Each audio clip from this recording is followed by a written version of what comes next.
Thank you guys for coming out so early to this symposium of great ideas.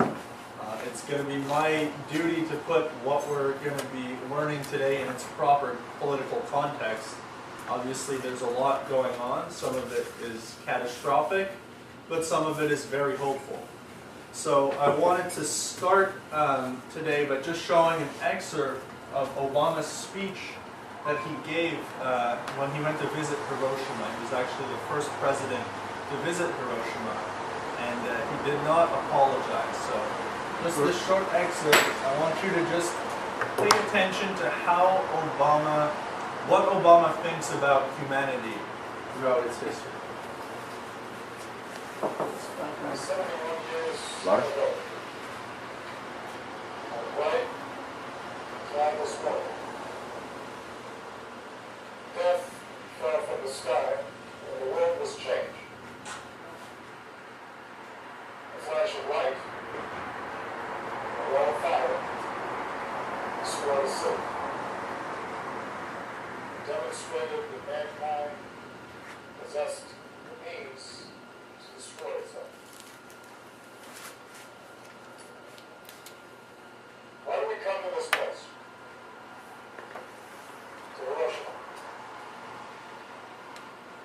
We come to ponder the terrible force unleashed in the not-so-distant past. We come to mourn the dead,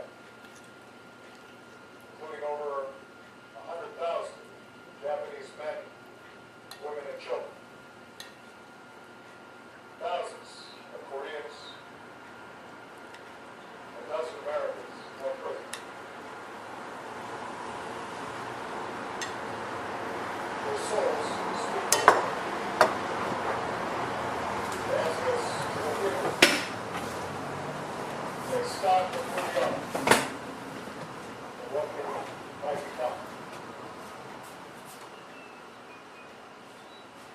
It is not the fact of war that sets Hiroshima apart. Artifacts tell us that violent conflict appeared with very first man. Our early ancestors, having learned to make blades from flint and spears from wood, used these tools not just for hunting, but against their own kind. On every continent, the history of civilization is filled with war, whether driven by scarcity of grain, and hunger for gold, held by nationalist fervor or religious zeal. Empires have risen and fallen. Peoples have been subjugated and liberated. And each junkie, innocents of suffering, and countless told, the names forgotten by time. The World War that reached its brutal end in Hiroshima and Nagasaki was fought among the wealthiest and most powerful of nations. Their civilizations have given the world great cities, magnificent art. Their thinkers had advanced ideas of justice, and harmony, and truth. And yet, the Lord were under the same base instincts for domination and conquest that caused conflicts among the simplest tribes. An old pattern, amplified by new capabilities,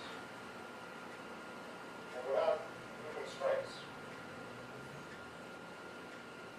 In the span of a few years, some 60 million people would die. Men, women, children, no different than us. Shot, beat, marched, bombed, jailed, starved,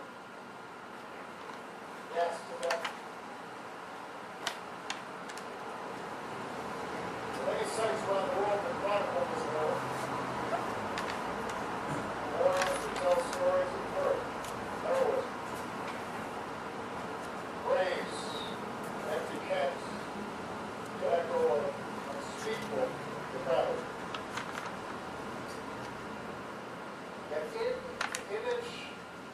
mushroom cloud that rose into these skies. We are most starkly reminded of humanity's core contradiction. At the very spark that marks us as a species, our thoughts, our imagination, our language, our tool-making, our ability to set ourselves apart from nature and bend it to our will.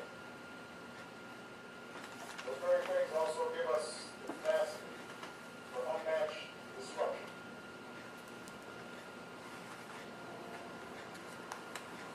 How often does material advancement go on?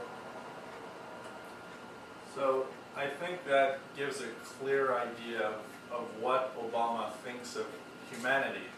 And this speech comes maybe a week after he gave an interview on Japanese television before his trip, where he said that he wouldn't apologize for the nuclear bombing of Hiroshima and Nagasaki, where he actually says that as himself a wartime president understands the difficult decision that Truman had to make. And he further goes on to say that he reserves the right to use nuclear weapons if he needs them. So, Obama is one of the biggest challenges we face, to put it lightly. He's a killer, he's a mass murderer, and he has his finger on the nuclear arsenal.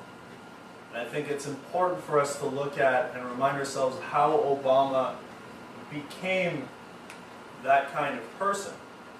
And it goes all the way back to his stepfather, Lolo Soetoro, whom, as many of us know, was a colonel in a, you can't call it revolutionary army, but during the coup that was ran against the Indonesian government in the mid-60s, where this army slaughtered between 500,000 and 1 million people, who they either called communists, traitors, whatnot. Most of these people didn't even defend themselves.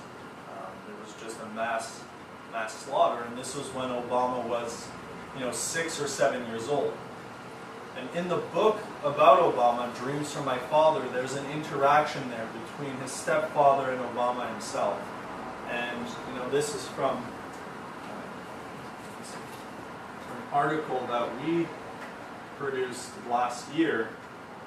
And here's the excerpt, so you can follow along right here. It says, "A queer notion suddenly sprang into my head." This is Obama talking to his stepfather. "Have you ever seen a man killed?" I asked him. He glanced down, surprised by the question. "Have you?" I asked again. "Yes." "Was it bloody?" "Yes." I thought for a moment. "Why was the man killed, the one you saw?" "Because he was weak." "That's all?" Lolo shrugs and rolled his pant leg back down. "That's usually enough. Men take advantage of weakness in other men. They're just like countries in that way. The strong man takes the weak man's land. He makes the weak man work in his field. If the weak man's woman is pretty, the strong man will take her." Lolo paused to take another sip of water, then asked, "Which would you rather be?" I didn't answer, and Lolo squinted up at the sky. "Better to be strong," he said finally, rising to his feet. "If you can't be strong, be clever, and make peace with someone who's strong. But always better to be strong yourself. Always." Lolo finally remarked, "Better to be strong." Now that's Obama when he's 6 years old. And he wrote this in his book? And that's an excerpt from his book, Dreams from My Father. And so what we're dealing with is basically a beast man in the presidency. Every Tuesday they meet with his security team, in a room in the White House, and they decide from a baseball card who they're going to kill next with a drone strike. And this has been going on since the Bush administration, but when Obama came in, he's done about 10 times more drone strikes than Bush. They've killed tens of thousands of people, and it's come out that over 90% of these people are innocent civilians. Women, children, weddings, hospitals that they've bombed. And this is a great threat to humanity, especially if we look at what's being set up right now. We are on the verge of World War III. There's a massive, massive buildup of NATO forces on the border of Russia. Right now there's war exercises going on that happen, different exercises every single month with thousands of troops. There's a missile defense system that's been set up in Romania to shoot missiles out of the sky that Putin's made the point with a small software change can be converted into missile launchers to launch missiles into Russia that could reach them in 5 to 10 minutes. Within 2 years there's going to be a missile system like that set up in Poland, which Putin has made clear that they will respond to this, and they are responding right now. And what you have is, although Obama advocates the reduction of the nuclear arsenal, he's been the president who's reduced them the least since the JFK administration. That's 50 or more years ago. He's actually invested $1 trillion between now and 2030 into modernizing America's nuclear arsenal, making the blast radius and the radioactive fallout of the bombs less, putting tail wings on the bombs to make them more precise, in the idea that you could have and win a limited nuclear war. Now that's completely insane. A limited nuclear war is not a concept that actually exists.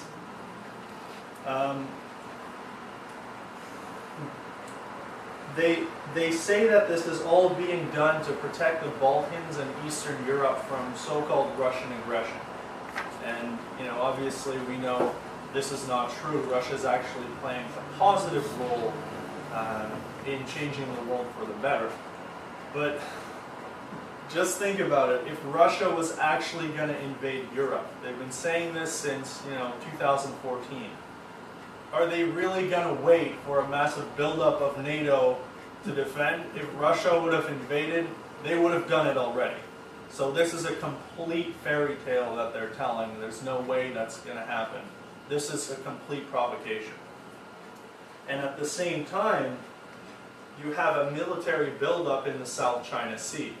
Now, Ashton Carter, the Defense Secretary of the United States, gave a speech recently at the U.S. Naval Commencement class, which I'd like to read just an excerpt of what he's saying so we have a sense of what's going on in that area. So he says that China is taking expansive and unprecedented actions in the South China Sea, pressing excessive maritime claims contrary to international law. What's new and unique to this region is the assertion of claims, dredging, land reclamation, and militarization of features by several claimants, but overwhelmingly by China. China's cyber actors have violated the spirit of the internet, not to mention the law, to perpetrate large-scale intellectual property theft from American companies. Instead of working toward what they call win-win cooperation that Beijing publicly says it wants, China sometimes plays by its own rules, undercutting those principles. A model like that is out of step with where the region wants to go, and it's counterproductive. It's far from a win-win. The result is that China's actions could erect a great wall of self-isolation as countries across the region, allies, partners, and the unaligned are voicing concerns publicly and privately at the highest level in regional meetings and global fora. And then he goes on to threaten, here it says, the use of U.S. weapon systems, the F-35, the P-8 stealth destroyer. He says, the DoD maintains world-leading capabilities because we have made incomparable investments over decades. It will take decades more for anyone to build the kind of military capability the United States possesses today. This strength is not simply about dollar figures, it's also about harnessing those dollars to a tremendous innovative and technological culture that only the United States has, and doing so to develop revolutionary technologies. So this is a massive provocation against China. China hasn't militarized the South China Sea at all.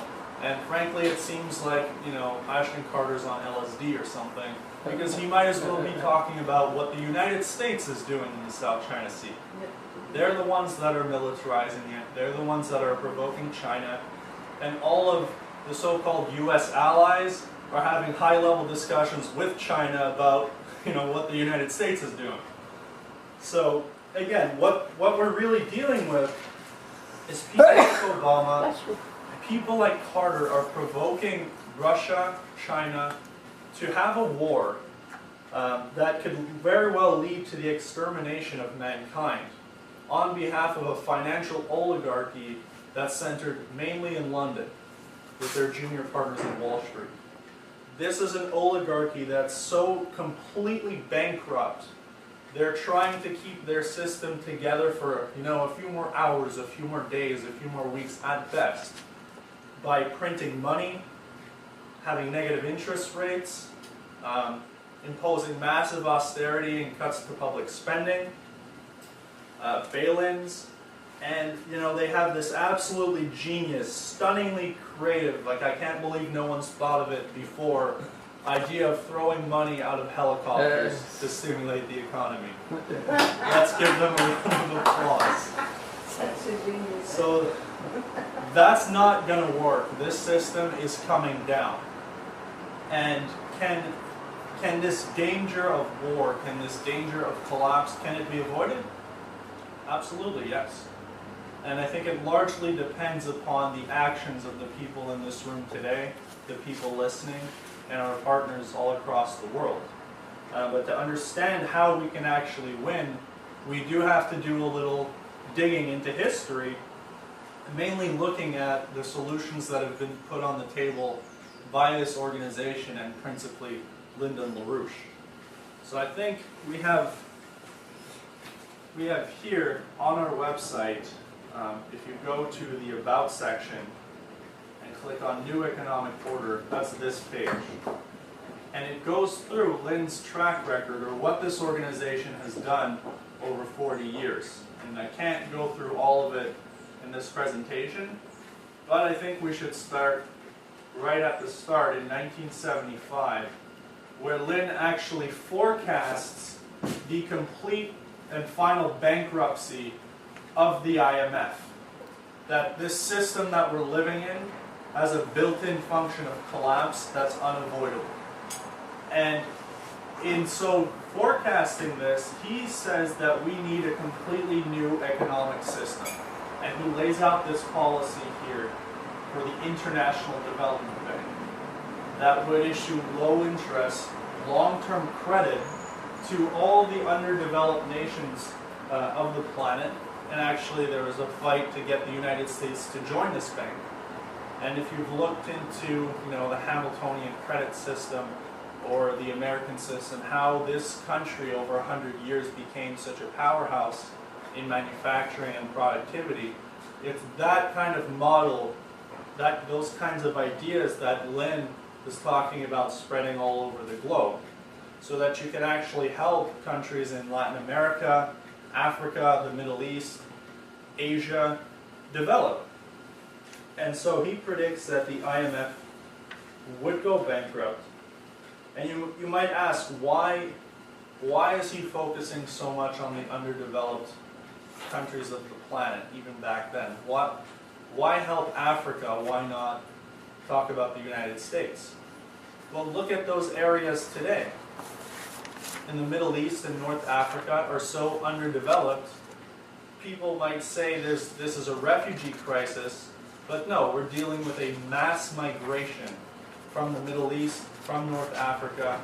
You can even look at the regions in Latin America. They're all fleeing their countries because there's no opportunity there anymore. They have, they can either join a terrorist army, flee, or pretty much die. And so there's a critical importance for developing all the regions of the world. Now this idea for the International Development Bank was taken up by the non-aligned movement and actually signed by all the member states. The non-aligned movement were pretty much the countries who were either, they were neutral, not with the Soviet Union, not with the United States. And so they all signed this, and Fred Wills, who was the foreign minister of Guyana, presented this on September 27th, was it 1976, to the United States General Assembly. The United Nations. Yeah, the United Nations, sorry. What did I say, United States? The United Nations General Assembly on September 27th, 1976. And here's just a little quote from what he said. He said, "There can be no meaningful economic advance without the implementation of the new international economic order," which over the next, 4 decades even, our organization has been fighting for. And what had happened, why a new international economic order, was because after World War II, because of the death of Roosevelt, it was the British Empire who set the agenda for the post-war period. And they used what was created, the IMF, the World Bank, and other related institutions, to keep countries enslaved, indebted, looted, and ultimately destroyed. And this is what we aim to reverse. So over the next decade, Lynn, using the platform as the presidential candidate in the United States, was working with world leaders like Indira Gandhi, who was the Prime Minister of India and the head of the non-aligned movement, Lopez Portillo, the President of Mexico, under something called Operation Juarez, which was a development plan, but it was also to get Mexico, Argentina, and Brazil to renege on their debt to the IMF, which was usurious in its nature, and basically, destroy the system and go with the new economic order. He also worked with Ronald Reagan on collaboration with the Soviet Union to end the Cold War. And that's another story that's, maybe you can look into another time. There's a great 20-minute video that was done on that story on the website, which people can check out. And we can send out the link afterwards. But there's a lot of work that we were doing because that's us, right? Now, this was all as a way to stop the danger of world war with the Soviet Union around what's called the Strategic Defense Initiative. But what happened? Well, Lynn was sent to prison. Indira Gandhi was assassinated. Lopez Portillo was ousted. And there was an assassination attempt on Reagan. And that's just scratching the surface. And luckily, Bill Clinton was the one who let Lynn out of prison.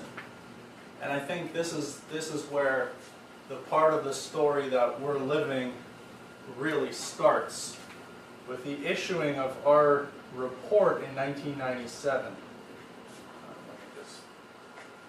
You got a ways to go. I know. Just Control F. Control F 1997.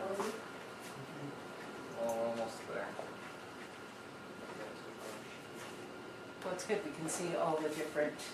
I guess on some Yeah, subliminal, it's nice. some You subliminal can level, see we're that I'm skipping a whole lot of stuff, so this is really worth reading.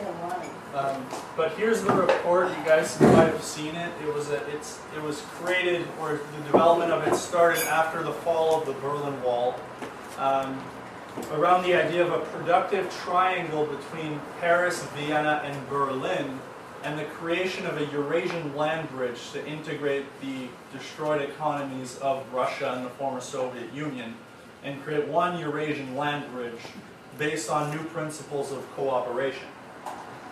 And what happened at that time was that Helga, Lynn's wife, was in China for conferences around these ideas.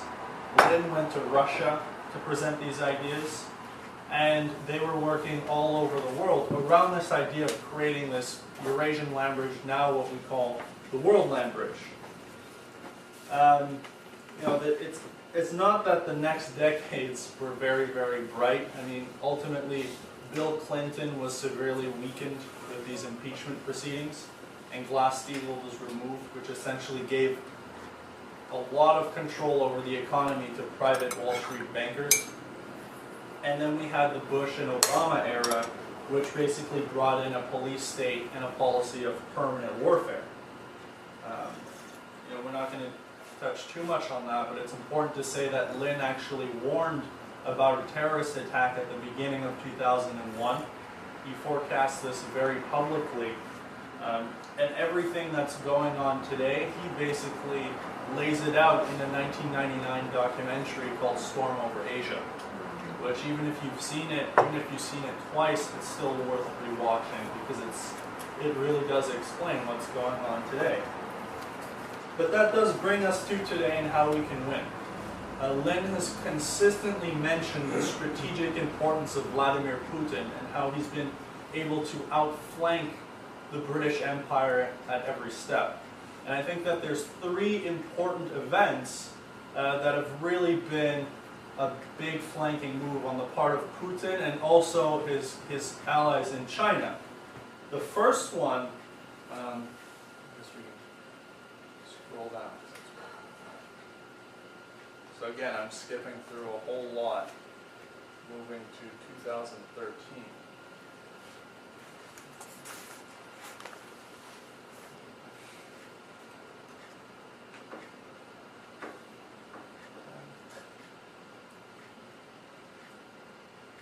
Second video cassette from the 90s. I may have actually passed it. If you just press Control F, you find whatever keyword associated with He's got it. He's in 2013. Down. Down. Right there. So in 2013, on September 7th, in a trip to Kazakhstan, the president of China, Xi Jinping, announced the One Belt, One Road policy, which is something that we've been advocating for a long time. They're basically adopting the ideas set forth in everything that we've fought for since that 1975 period. And let's take a look at what he said. He says, to forge closer economic ties, deepen cooperation, and expand development in the Euro-Asia region, we should take an innovative approach and jointly build an economic belt along the Silk Road. This will be a great undertaking, benefiting the people of all countries along the route. We must expand the development of Eurasia, creating an economic belt along the Silk Road. China and the Central Asian countries are at a crucial stage. We need a broader vision for cooperation. The peoples of this ancient Silk Road together can compose a wonderful new chapter in the much-told story. Now is a golden opportunity for development. So you can see clearly in what their intentions are. And if you contrast that with what we saw at the beginning of Obama's speech, you're already seeing a very big difference in how these people think. Now the next flanking operation, I would say, is in 2014 at a meeting in Fortaleza, Brazil.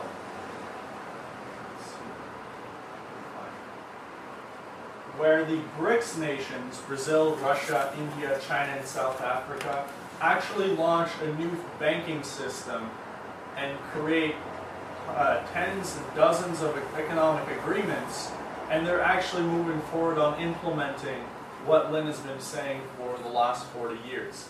And their idea of a new development bank is actually modeled very closely on Lin's International Development Bank. It's based on the exact same principles. So here's what Putin said about this. We are united by desire to act from unified positions in all issues of global development and the formation of the global financial and economic architecture. We have been able to achieve significant successes. I want to stress that all the plans we set for ourselves a year ago have come to fruition. I am referring first and foremost to our plans to create a new development bank and a currency reserve pool for BRICS nations. Today, we have confirmed their founding documents. The BRICS Bank will become one of the largest multilateral financial development institutions in the world. Its stated capital will be $100 billion. The scale of possible operations within the framework of the currency reserve pool may also reach $100 billion. This mechanism creates the prerequisites for effectively protecting our countries from financial market crisis. The bank and the currency pool, with combined resources of $200 billion, lay the foundation for coordinating a macroeconomic policy between our nations. So anybody who knows anything about banking knows that $200 billion in capital can be leveraged out into several trillions of dollars of credit. So this is some of the banks that they're using to now finance the new Silk Road and all these other projects that obviously we know of. Now the last big flanking operation is what Putin did in 2015 in moving into Syria, where he basically goes on to say that they're putting an end to this whole policy of regime change and illegal war, and that they're going after the empire's terrorist apparatus. And this has completely weakened the British Empire. It's exposed that countries like Turkey and Saudi Arabia, the British, Obama, are really what are backing up these terrorists. Obviously, if you were paying attention, you could have known that long before he did that. Obviously, our challenge is going to be having other people realize what's happening. But this is sort of where we're at. And the effects of those three moves and what happened in between, the effects of that is that today you have Japan that's changing, or seems to be changing, their position in the world. Actually, after Obama gave his speech, Obama was scolded by Abe because you have these military bases, especially in Okinawa, where American soldiers have been caught multiple times raping and even killing Japanese women. And that's all Abe wanted to talk about. And you can see they do have to be somewhat diplomatic in their speeches. Obama doesn't come out saying, hey, we're going to kill thousands of people. But he does say that if you can read between his words. So what is Abe really saying here? He also was the only one at the recent G7 meeting who warned that the world economy is collapsing. Even though everybody else said, oh, the economy is doing fine, every country can do what they want, we'll just throw some money from helicopters, things are great. And actually, Abe invested this is what they're doing, $90 billion into maglev trains. These trains that levitate with huge superconducting magnets that can go 400 kilometers per hour. So there's a clear intention there, especially given that Abe visited Putin in March against the wishes of Obama. You also have a new Philippine president who's coming in on June 30th, who's been saying, he actually wrote a letter to the president of China congratulating him on what a great president he is. So there's a shift going on in the Philippines as well. And now we're learning from Germany that there's going to be protests in the month of June and July against these nuclear weapons being stationed there. Oh, there you go. There's also, this week, there was a breakthrough in German media where the truth about 9/11 was coming out there. So I think that we're in a great position. I think victory can be achieved, but we still have that one big problem of Obama that's in the White House with his finger on the button. So that's to be kept in mind, and that's what our mission should be, to get him out and to move the United States, Canada, and Europe into this new economic order.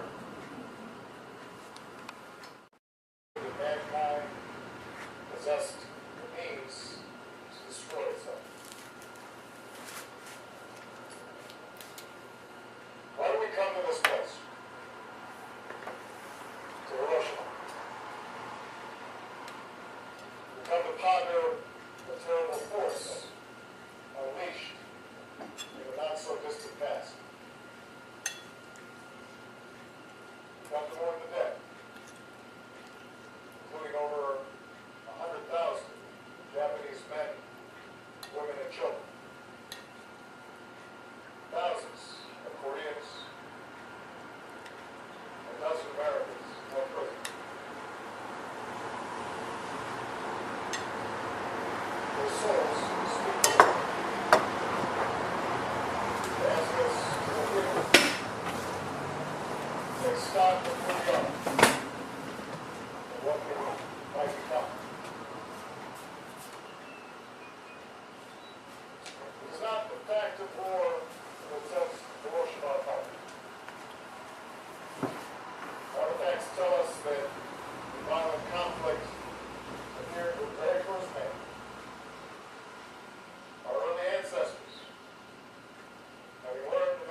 to visit Hiroshima, and he did not apologize. So, just this short excerpt, I want you to just pay attention to what Obama thinks about humanity throughout its history.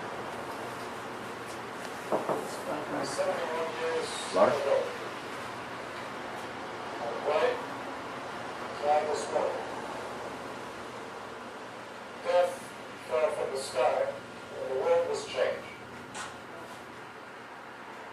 A flash of light, a wall of fire, a swirl of silk, demonstrated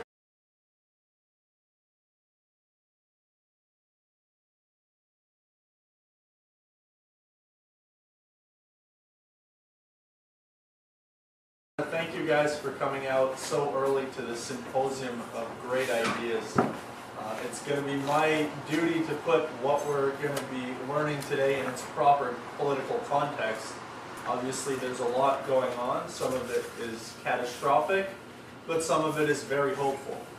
So I wanted to start today by just showing an excerpt of Obama's speech that he gave when he went to visit Hiroshima. He was actually the first president. blades for flint, spears for wood, use these tools not just for hunting, but against their own kind.